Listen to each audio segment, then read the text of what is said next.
Hello guys, আসসালামু আলাইকুম। Welcome to my another blog video. প্রতিবারের মতো এবারও নতুন একটি ব্লগ নিয়ে আপনাদের সামনে হাজির হলাম। যারা যারা এখন চ্যানেলটি সাবস্ক্রাইব করেনি অবশ্যই চ্যানেলটি সাবস্ক্রাইব করে পাশে থাকা বেল আইকনে ক্লিক করে দেবেন। তো চলুন শুরু করা যাক ভিডিওটি। আজকে সকাল থেকেই খুব মন খারাপ লাগছিল, তাই ভাবলাম কিছু একটা করা যাক। যেভাবেই হোক মন খারাপটি অবশ্যই দূর করতে হবে। মন খারাপ নিয়ে বেশিক্ষণ থাকা ঠিক না। তো যেই ভাবার সেই কাজ, হাতে মেহেদি নিয়ে বসে পড়লাম মেহেদি দেওয়ার উদ্দেশ্যে।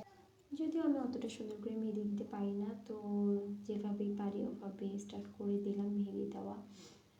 যদিও সচরাচর তেমন একটা মেহেদি পড়া হয় না, তবে যেভাবেই পারি সেভাবেই দেওয়া শুরু করলাম। আপনারা কারা কারা মেহেদি দিতে পছন্দ করেন এবং কে কে মেহেদি দিতে পারেন তারা অবশ্যই কমেন্ট করে জানাবেন, এবং আমার মেহেদি ডিজাইনটি আপনাদের কার কাছে কেমন লাগলো তা বলবেন। তো হ্যাঁ, এই তো একটু একটু করে দিতে দিতে প্রায় শেষ পর্যায়ে চলে আসলাম। মেহেদিটিকে আর কাছে কেমন লাগলো তারা অবশ্যই কমেন্ট করে জানাবেন। আল্লাহ হাফেজ, সবাই ভালো থাকবেন, সুস্থ থাকবেন।